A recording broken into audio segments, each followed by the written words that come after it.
people on YouTube. Oh. She really wants to go outside. I think I'm gonna have to do it. Okay, you wanna go outside? Okay, so I think we're almost there. People on YouTube. You go outside, go ahead. All right. Oh, this was a bad mistake, I know it. Okay, so I think we're gonna be live in a couple of seconds. So, okay, we are live on YouTube now. And let's begin. So, good evening, everyone. My name is Veronica Castillo, and I will be your host for tonight. Thank you all for joining us for our second Simulcast Theater. This event was created for writers and directors to have their script turned into a live broadcast where we collaborate with you to cast actors, design character looks, and conduct a live script reading. Not only is the purpose behind this for the writer to receive feedback on their script, but also for the audience to take note of any of the talent here tonight that they might want to collaborate with in the future. Most importantly, we thought it'd be an excellent way to get scripts out in the public eye while in the midst of the pandemic. So it is my pleasure to introduce you all the wonderful cast of Last Death of 1962, written by Simone. Our first actor of the night is Jesse Bork, playing the role of Lauren Dobowicki. Jesse, if you want to introduce yourself. Hello, my name is Jesse Bork. I am a television and film actor in Los Angeles, and currently I'm auditioning, personal training, and teaching in both Las Vegas and Los Angeles. Ooh, that's cool. So our second actor joining us tonight is Ophelia Bradas, playing the role of Lucy Hemwich. Hi, my name is Ophelia. I'm an actor based in Las Vegas, where I am finishing up my BFA at University of Las Vegas, Nevada. Ooh. And last but certainly not least, we're also joined by Karen Ruby as our narrator and various characters throughout the script.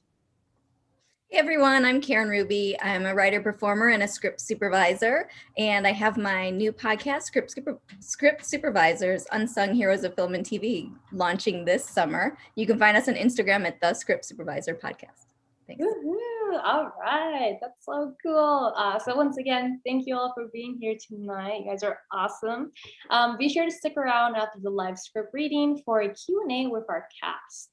Unfortunately, the writer of this wonderful script, Simone, couldn't make it in tonight, but if you'd like to know more about her, be sure to check her bio on our website under Collective Space, Last Death of 1962. And for those of you in the audience, feel free to leave any questions or comments in the chat at any time during the performance. In addition to that, there is an option on the Eccentric Artist website to provide a more detailed feedback to tonight's reading. So be sure to click on the link in the description down below if you're watching on YouTube. Okay, so to begin the night, Eccentric Artist presents Last Death of 1962.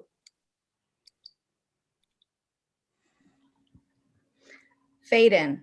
Interior Lauren's car. Night. It's 1962. The road is a long and isolated one. It's snowing. The driver is Lauren Dobowicki, 30s to 40s.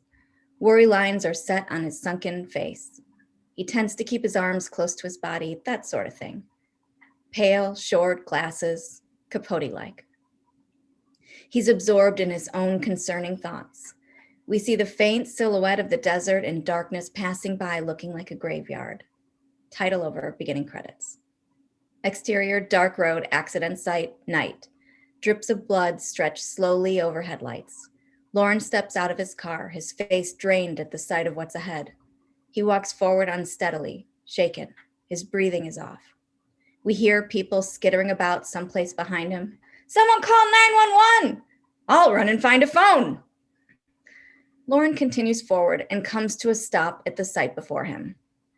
An office worker hanging halfway out his car window. The man's head is bashed in and dark with blood, an eyeball half popped out. Headlights from behind illuminate him. Long beat. He's still until his mouth hisses a bit and his body relaxes into death. Cut to. Exterior dark road, night. The white dashes painted on the road dart by, pulsating as we drive on. Interior Lauren's car, night. Lauren is haunted. He was on his way to work. Cut to black. Interior office night. The lights turn on. Bothered, Lauren shuffles to his desk in the windowless spot in the very back of the office. He sits staring at his typewriter, prepares it. He writes. He was on his way to work. Continues to stare at the paper, his fingers hovering over the keys. I'm evil. We see a fast montage of pictures and news articles concerning corpses from accidents or homicides pulled from real life, all written by him.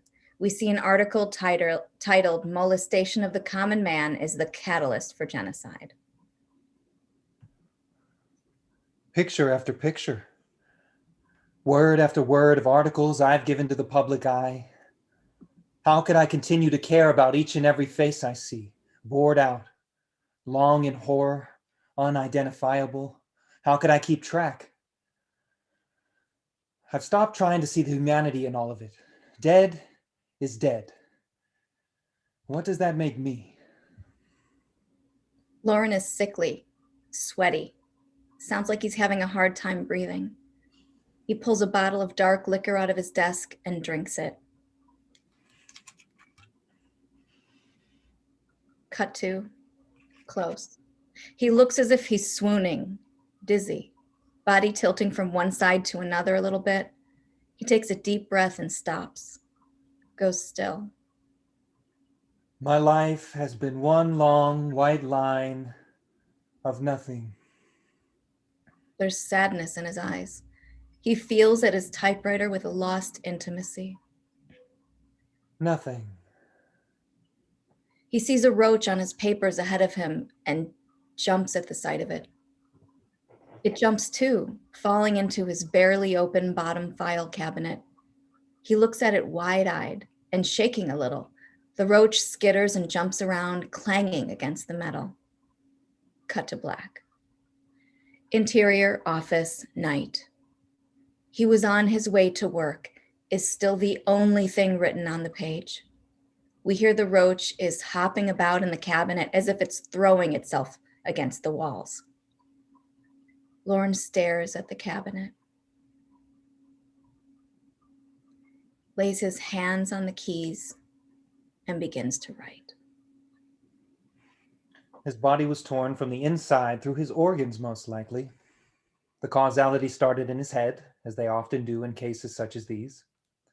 An eyeball nearly hung out like a plug loose in its socket. After a moment, Lauren scratches the last line out and continues. We are all made to come across some sort of tragedy external to our own lives. Though I experienced it, that experience was not wholly mine. It was not my death, not my kill.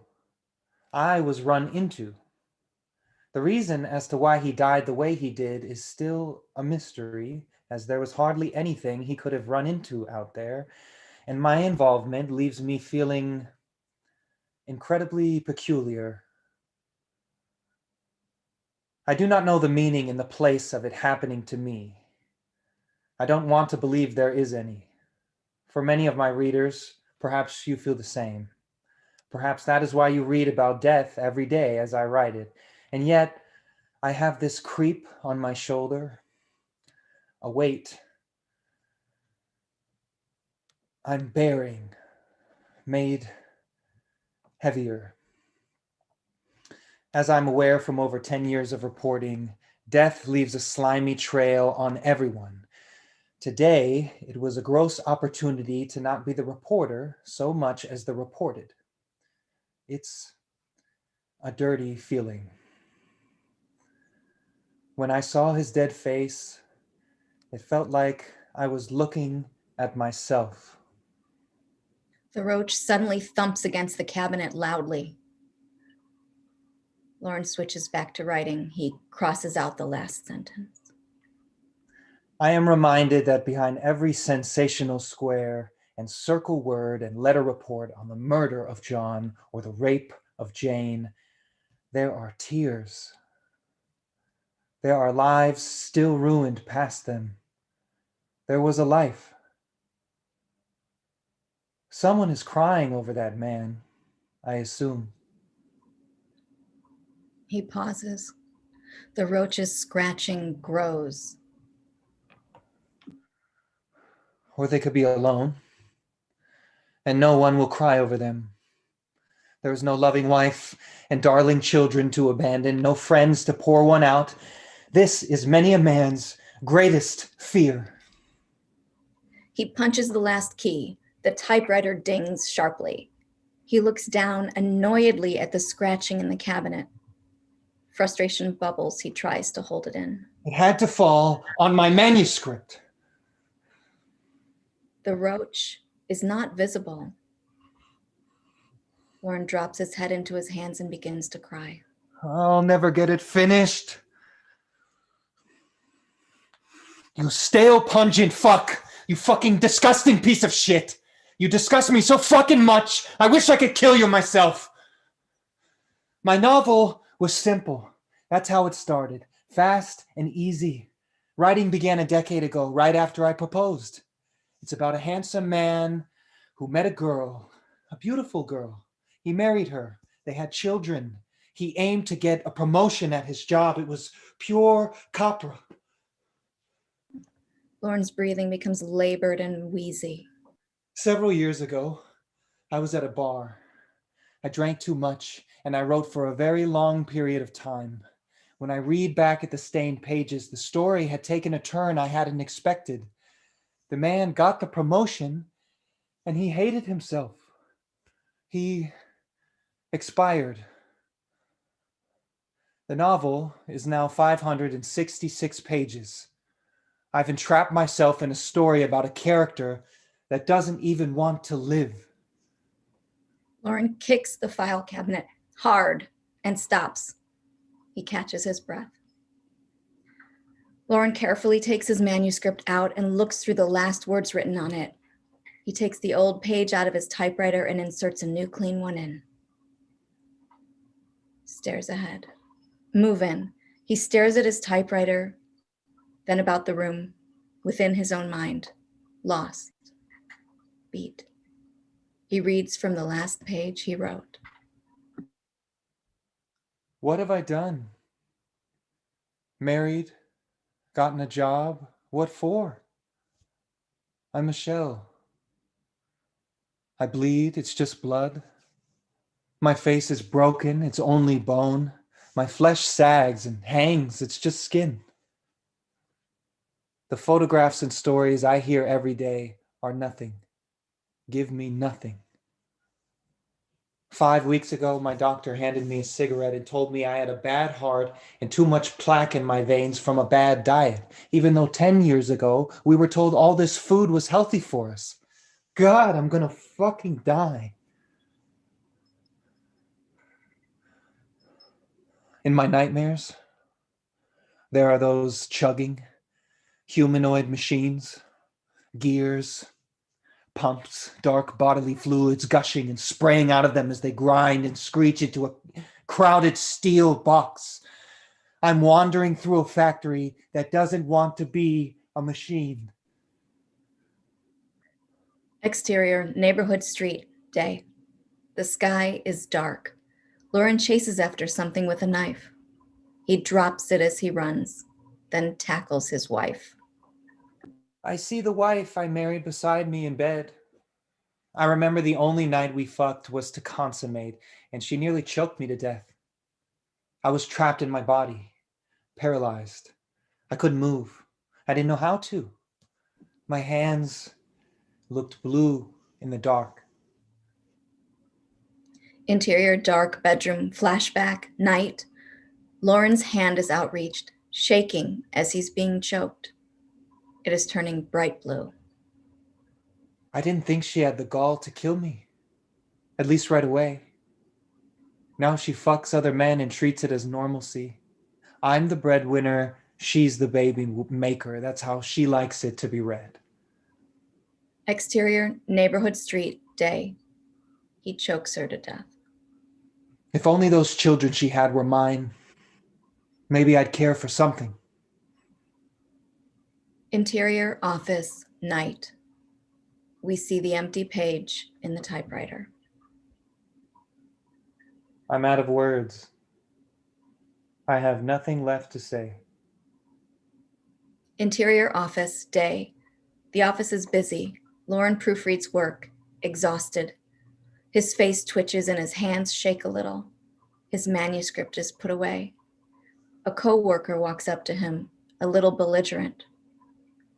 Hey, you have that final draft done? Working on it. You're looking pale. Maybe you, me, and the wives ought to go out to the beach sometime. Or not, but Martha needs something to do. The guy chuckles and walks off while Lauren speaks. Thank you. Lauren tries to keep working. The roach knocks about in the cabinet.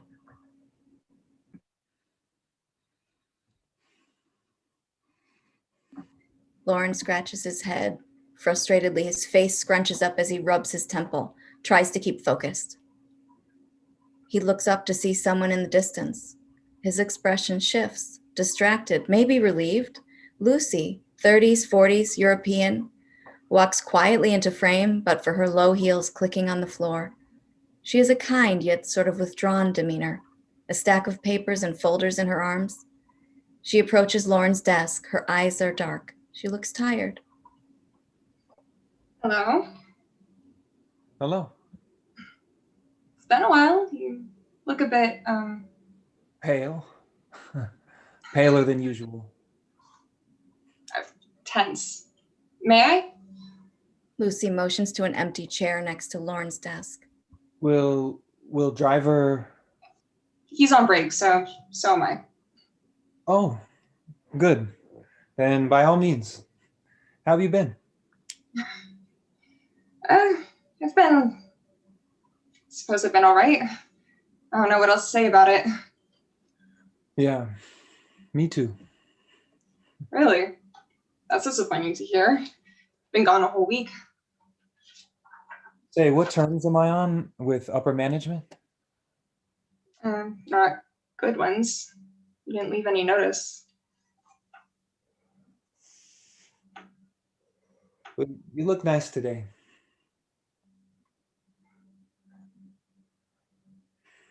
If you ever need help, you shouldn't be afraid to ask for it. Ditto. Do you? Need help? I don't know. No, I'm all right. Roach scratches. Do you hear that? No, It's coming from your cabinet. it's Roach. Oh, ew, gosh. Why don't you take it out? What? Is anybody looking? I don't think so, no. She opens the cabinet but can't see anything inside but the manuscript. Your novel? The bones of it. It's a lot of bones. It's big boned. I'd love to read it sometime. You're both good and ready. Okay. Sorry, I'm tired. I can tell. I won't pry. I read in the paper that new Frank Perry film is showing. I know you're a fan of his. Yes, I'm itching to see it. Well, maybe we could go after work. Well, how would your husband feel? He doesn't care for the movies much. I have the sense it's because I'm so taken by all of them. So maybe he just needs an excuse to play contrarian. Him and his little ships and bottles and cards. Sounds like him. Sorry. Be honest with me. How does he sound to you? By way of your descriptions of him, a hypocrite.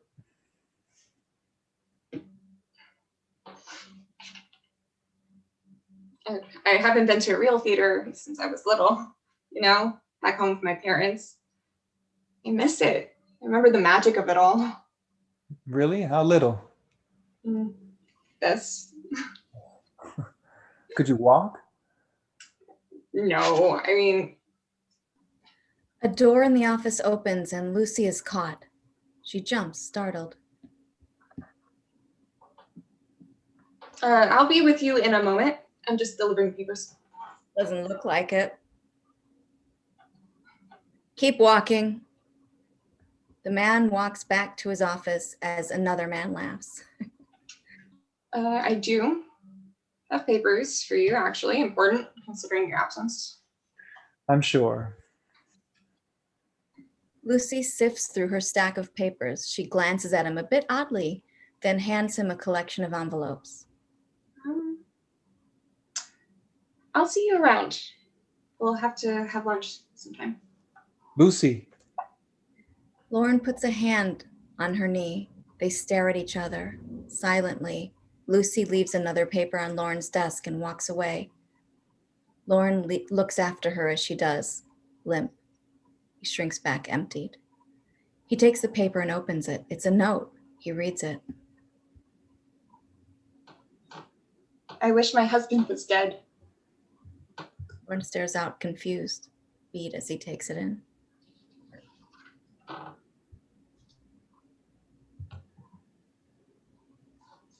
It's sad.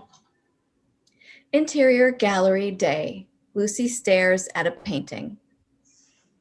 It's silly, at least. I mean, people thought it was immoral, masochistic or something.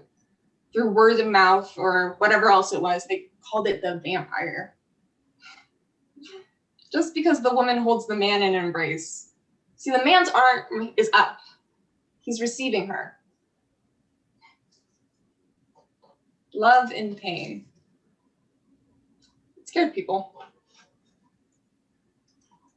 I fell in love with her. Interior office, later. Lauren continues to stare ahead, long beat. He crumples up Lucy's note and drops it into the bin. Interior office, night. In the background, people pack up. They say goodnight, see you tomorrow. Lauren stares at his typewriter for a moment, then begins to type. His eyes were shrunken, the skin of his fingers tightening about the bone, his dusty knuckles cracked without intention. He was less of a person, managing his weight and the ache under the cold weather. He would sit at the foot of the mirror, gaping his mouth at his reflection when no one was around. He'd wondered when the time would ever come when he would return to the brightness he carried not long ago. But then he wondered when he started growing ear hairs and loose skin and yellow under his toenails. And somehow, this disgusted him less than the idea of dying beside his wife. Time was catching up. He had to get it back. He would take back everything. It was as simple as that. Lauren slides the carriage back violently. Cut to exterior street, day. Lauren rushes down the street, trying not to look conspicuous despite his growing desperation. We track his profile down the sidewalk. There are flashes of article titles regarding homicides, flashes of dead faces. Don't look scared. Don't look suspicious. Don't leave fingerprints. They always look for fingerprints. Don't let them suspect anything until you move out of the country. Would she want that? What does she want from me? I don't understand. It doesn't matter. I'll help her. She's a dead fish like me, dead. Don't think too hard about it, but think clearly. If he dies, he's relaxing. Early retirement. I'm sure maybe he's tired too, like us.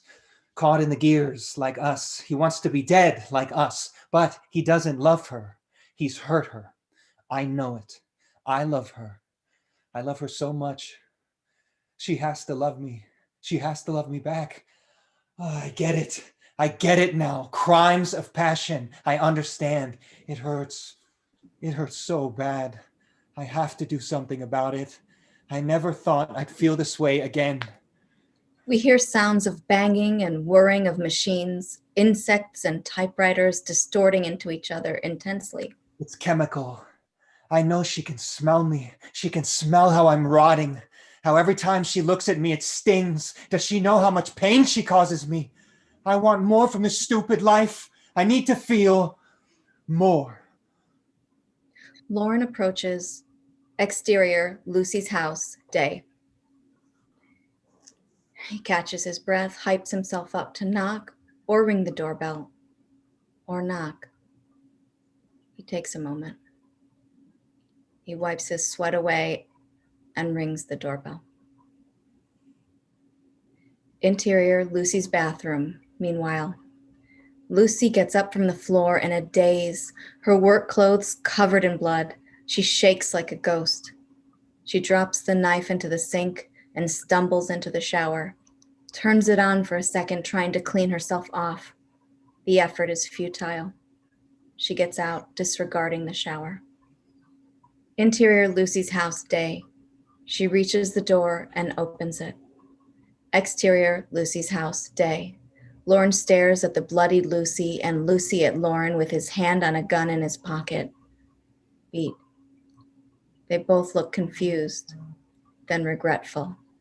They retreat into her house as if falling into it. Interior, Lucy's house, day. Lucy lies on the couch. The blood on her person has dried. Lucy stares at the ceiling, expressionless. Lauren sits in a chair next to the couch.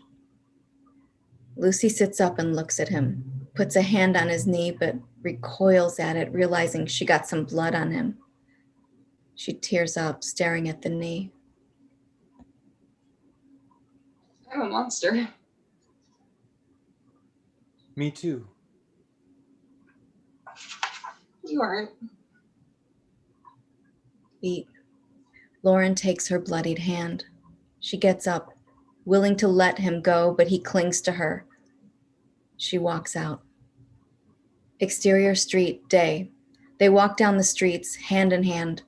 The atmosphere is strange, dreamy as they go along, covered in blood. Exterior, city, day. They walk through the city. No one notices them. I always wanted to be happily afraid. There are different types of fear. The fear you live for and the fear that kills you. Exterior, drain, day. They retreat to the base of a water drain. They lay down and watch the sky. It looks vast, appearing to grow bigger and bigger. You always get what you desire in a fantasy. And when you do, you're still happy. You have power over your own ending. They kiss passionately. The clouds pass. Beat. Cut to. Lauren aims his gun perfectly at his and Lucy's heads as they rest. Interior, drain, day. We travel through the darkness. Darkness until we come upon Lauren and Lucy walking through, covered in blood. Darkness further until we find them again, only less bloody. Again, but with no blood. Again, and then they look like they're stuck together by the chests and heads, wet, stumbling around with eyes drawling. Exterior, desert, day. Lauren drives them in a convertible through a lone road in the desert. We hear the typing of the typewriter as it comes to a stop. I finished. They laugh and smile, freed as their hair whips back in the wind. Music plays on the radio. How does it end? Fade to black. The scratching of roaches. We see a blurry, distorted face of a dead man, shot in the eye. End of screenplay. Right. And that, everyone, was Last Death of 1962, written by Simone, whom we'd like to thank for allowing us to work with her. To begin our Q&A, I just want to let you know that Centric Artist has come up with a couple of questions for our cast. After this, we will be transitioning over to audience Q&A. So feel free to leave those now and we'll get to them later. Should we go back to color? Or stay? All right, let's go back to color. Let's see. Yay. Wow, the wonderful cast. Great job, everyone. So, to begin, our first question for actors is, what interested you in auditioning for your role? How did you hear about Simulcast theater? I saw a couple of my friends in the the first simulcast that Eccentric Artists did, and it seemed like a really cool thing to do during the pandemic, and it really excited me, and I sent in my audition and luckily got it. That's dope. Okay, cool. They're word of mouth. I like that. That's what we want to do. We want to continue making these so that, we want to get more scripts and more people to want to, be part of this. What about you, Ophelia and Karen? I found out about Simulcast through, I followed Nadine before this. I forget exactly what position she is in office, but she had posted about it, and I started following the page and I saw the audition pop up, but I was interested in it after I read the script. I really liked it. Dope. So shout out to Nadine. Karen? Yeah, I've been following the Eccentric Artists for a minute now, since I was turned on to them. And so I was super excited because I love doing stage readings. Early in the pandemic, I was doing a bunch of them and I hadn't in a while. And so I just got really excited to play in this format. Okay. So for Ophelia and Jesse, was this your first time doing a virtual live script reading? I've done one before. I've done a couple before. Okay. This is my first reading. Oh, okay. Yeah. So how do you all feel about the live script readings virtually and then like an in-person reading? Like, what's the difference there? What do you guys think? The major thing is eye contact. Looking into a screen it's just a big part of my process, is like actually looking at the person. And luckily we get to on screen, it's not just the voice. But I think that's the biggest difference, having to find new technical ways to like connect with somebody. But I am going to play devil's advocate on this one, because I think it is so cool what we did with the screen backgrounds. Yeah. And being in black and white, because this is a 1962 setting, and the other readings that I did, we just sat there and read them. Right. And I thought that this was a really cool way, to enhance this reading, and something that would be tricky to do in real life. You have somebody running around with a background. Like, I don't know how you would do it, so I think it's cool. I agree with Karen. It's really cool that we get to change up the background. I think it helps you envision better, like, what people are thinking for the when they're ready to make the actual show and everything. Right. But I also agree with Jesse, where it's so hard to feed off the energy of the other person through a screen. And so how collaborative were you with Shay? Like, what was one of the first questions you had for Shay when you read the script, and how did you all work together to, talk about the character and the story? Tell us more about that. The script definitely has a specific vibe, and the first question I asked Shay was like, "What in your words is that vibe?" Because it's very dark. It's very dark reading it. It's very lovely though, so I wanted to get this specific thing. So I wanted to know, the first question I asked was, has Lauren killed anyone before? Because it seems like he contemplates it a lot. He works as a forensic reporter. And she answered me, no, he's never done anything like that before. And he's he's like a sweetie. He's like a sweetheart. So that was a big clue into the character. And another question was, what takes place in his novel? And she told me a lot of details about his personal life that he wrote about. So it was really cool. She was Shay was really great in giving a lot of information. She had a lot of things to say, and that was really cool. My questions were way less deep. I wanted to know, how do I pronounce Lauren's last name? And what of these action lines do you want me to say or not say? Nope, I'm with Karen. My questions were not that deep. I mainly just wanted to know because the first time we read it, she had told me that I need to be even more reserved, and I don't know, from reading the character description, I didn't picture at first that Lucy would be so reserved with Lauren, but as she explained everything to me, it made a lot more sense. I was like, yeah, no, you're right. Okay, so how similar are you to the actor or the character you played, or how different? How did this help or hinder you portraying this character? I think Lucy and I are both pretty reserved. I think that's what we have in common. The only difference being that I think I at least like try to break out of my shell with people. And I think she really closely like wants to keep this proper front. The only difference.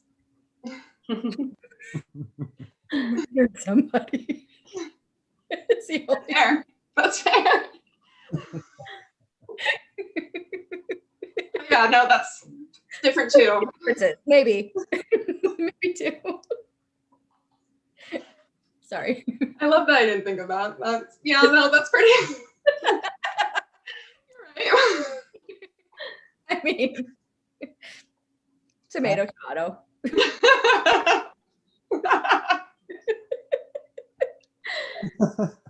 Okay. Karen, Jesse.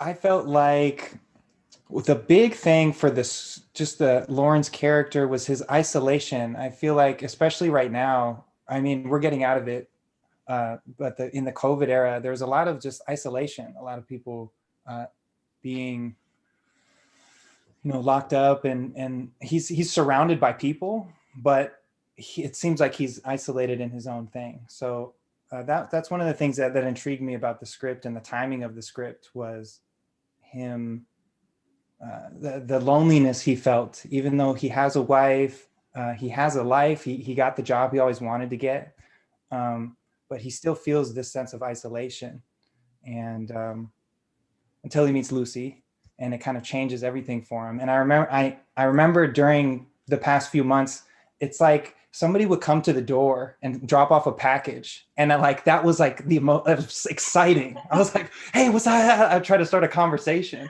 It was like, that was an exciting moment. And that's how I felt kind of doing the scene with Ophelia. It was kind of like that moment. Yeah. He has the sense of loneliness, and then somebody reaching out to him, and being able to open up. Did you any of the various characters that you thought you related to, or similar or different? I mean, because I narrate my whole life as I go now. The characters were named coworker and driver, and I very much relate because I drive and I've worked with people. That's a great answer. Yes. Thank you for that. Okay, cool. So, have you read for a narrator part before, or is this something that's also new? Yeah, I mean, I participate in a lot of writers groups, and a lot of times we read each other's work, so we'll rotate who plays the characters and who plays the narrator. So I've done narration before. Okay, cool.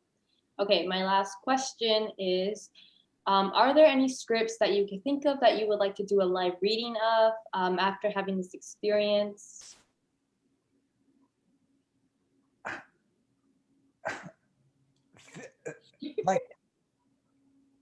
I think this is a weird question because doing the live reading really just made me more so want to see it like as a finished product. So it's kind of like I couldn't think of anything that I want to see in like the middle steps. The only thing that came to mind was maybe like I really like the play Eurydice, and every time I've seen it, it looks completely different. So I would love to see like how someone else like envisioned it. But besides that, I mean, I don't know. Okay. This play, whatever narrator roles, like I'm into it. This play definitely reminded me, and I don't want to offend Shay at all if she didn't have any of those, but Okay, she's not here. American Psycho, Mhm. that Oh, film where he's narrating kind of his life, and he's you get to watch it as he narrates through it. It kind of gave me those vibes, so that would be kind of cool to. With this experience, I would want to read that. okay. So noted, audience, if you're watching this, remember Jesse, Ophelia, and Karen. All right, moving on to audience Q&A questions. Our first question is from Danny. Danny Candia. Okay, so he asked, man, oh man, I'm getting serious Coen brother vibes from this. Very noir. I guess that's more of a comment, but thank you, Danny. We got another comment from Jessica Jones. Great work, everyone. I love the black and white. And that was a Shay decision, or was that you all? Can't remember. No, that was Shay. That was Shay. So shout out to Shay also for thinking about these. She also included the backgrounds and all of that. So she thought about this really thoroughly and made sure that, this is all good and great. So thank you, Shay. This is a question from Blake Gilmore. In your experience, for the eventual shooting of a film, what's the most important part of the process of the table read in order to get the most out of the experience to you all? Let me also drop it in the chat too, because that was a kind of long question, but That's a whoever really wants to start question. first, go for it. I always find that it's important to take time in the first read and the table read if when you're starting a production to get the details down, the minute details, the things that you can always overlook. Like Karen had all the stage directions and all the little subtle things that you tend to overlook when you're trying to get to the lines or to the meat or the action of the play or the film. So I find the table read, it's good to connect with everyone and take time to figure those moments out before you get on your feet. And I don't know if we're going to get on our feet, but Julia, I can read the question again. Sorry, I'm waiting for my site to load, but it's not loading. I'm mostly a comedy person, so it's generally when you're reading comedy, you want to see where the laughs are. But I feel like for a drama, it would be more to see where the beats are, like how long you hold certain moments and the connection between the characters. And, sometimes words have double meanings. And so just to have that clarity of what does this beat mean and how do you envision it, and things like that. Yeah, it really is just to get the overall feeling that you're going for. I mean, personally, because I'm a very hands-on person, I feel like once you're filming the scene is kind of when you get to experiment more with all of that. But at table read, I like to, what's important for me is to get all of the very specific details down of what absolutely needs to be in there and how to incorporate it. Okay. Next question is from Danny again. Obviously, in a setting like this, faces are the main focus, but I did interpret the script very much in inserts, close-ups. I'm curious to ask Karen, who are some of your favorite filmmakers? Oh, that's a bad question for me. No. I'm so bad at knowing. I'm really a comedy person. But as far as the filmmakers, I'm sorry, I'm going to fail this answer because I don't know. Okay, I could think of Jordan Black, sure, like his movies. But yeah, I don't know. I'll think of it as soon as this is done, and then I'll be like, oh, I should have said that one. But yeah, sorry, I disappointed. Okay, and our last question is from Blake Gilmore. Continuing my question, how can producers, directors, screenwriters make table reads more productive and important to all of those involved? That's a good question. Mm-hmm. What do y'all think? I always like it when producers, directors, and screenwriters come with a lot of ideas, a lot of things that they can throw at the actors, because the actors definitely come in with a lot of creative weight, but it's as an actor, when you come in and the director, the producer, and the screenwriter have something very specific that they want and very like, and they can see it and they really know what they want, I can then adjust and I can form what I'm doing creatively to what they see. And that's really cool when a director comes in and is like, all right, I see it in this era, this type of energy, this. I can then go, oh, okay, let me match what I'm doing to that. Mm-hmm. Yeah, I completely agree. That's, yeah. That would help. I mean, and it's probably a little early on the table read to know like if it's going to be a wide shot or if it's going to be a close up or things like that. But if they have that vision and then they can let the readers know at that time, maybe it would help inspire certain line readings in a different way. Mm-hmm. Okay. I want to know what was the most not challenging, but which scene was a bit challenging or was like performance wise that was like, oh man, I don't know if I'm understanding it or it was just like, I'm just curious about it. I want to know more information. Which scene was it for you? I think it was the transition between scenes in the reading. It's in the, you kind of have to like, especially if it's a high emotional scene, it's kind of like you get riled up and then the next scene you're just in the office. So you kind of like chill out and like, and you see the whole transition of that.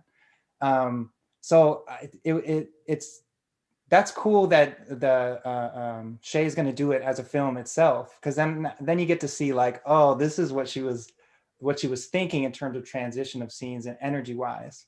But that was the biggest challenge for me was in between scenes. I think the weirdest or the hardest scene for me was just the gallery scene. Like it was so short, but it was like I just handed a note to some guy telling him like I wanted to kill somebody. And it's like, how is the interaction supposed to go after that? Like we're just chilling. I don't know. Wasn't really sure what mood to pick up on for that. I mean, I would say the whole beginning because it was all me and I had something going on in my phlegmy in my throat. I was like, oh no, I've got all my drinks here. Try not to sound funny. Well, you sound great, Karen. So no, thank you. It was great. Okay. All right, next question is also from Blake. Also, Karen, are script supervisors normally at the table reads?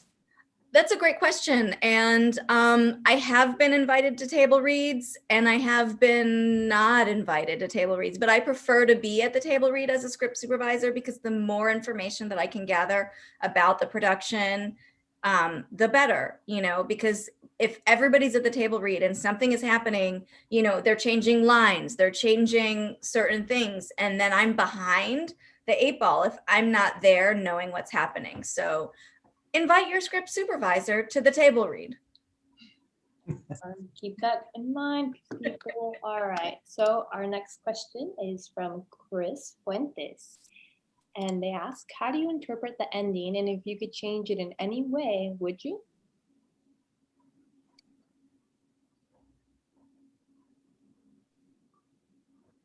He says, I finished the script. So it's kind of like, I left it open to myself. I didn't want to know the ending. Could you read that question again? Sure. How do you interpret the ending? And if you could change it in any way, would you?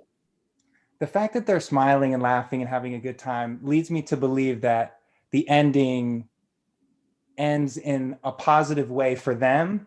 But I don't know if it's a positive ending necessarily, but that's just my assumption. Like, because there's a lot of death going on day to day for him. Maybe it might not be the most positive ending in general, but because they're happily riding in the car, I can see it kind of being positive for them in their perspective. Yeah, no, they're totally dead. Yeah. I feel like they're dead. They're in the afterlife. They're living it up. Yeah. Essentially, yeah. I mean, I think, I don't know.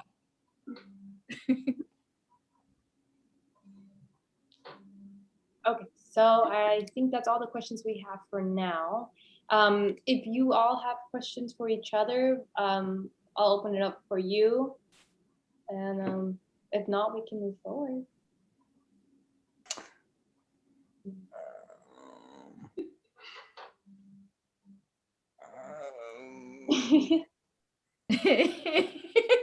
It was fun, you guys. Yeah, Let's hear your thoughts on this. Like, would you like do this again? Would you recommend this to your friends? Let them know like if they're interested in doing this. Yes, definitely. Definitely. I think so this is our second time hosting this, and our first time it was one of our board members' script. So we try to make it personalized to each project. Shay really wanted to be involved. She wanted to, work with the actors, work with you all, work with us, and she was basically in charge of also helping us with casting and making sure that all the details are there. But if anyone else wants to do this and they want to be less hands-on or more hands-on, please shoot us a message on Instagram or on our website. We're always accepting scripts, and yeah, if you're interested in this, we would love to get more involvement and more people.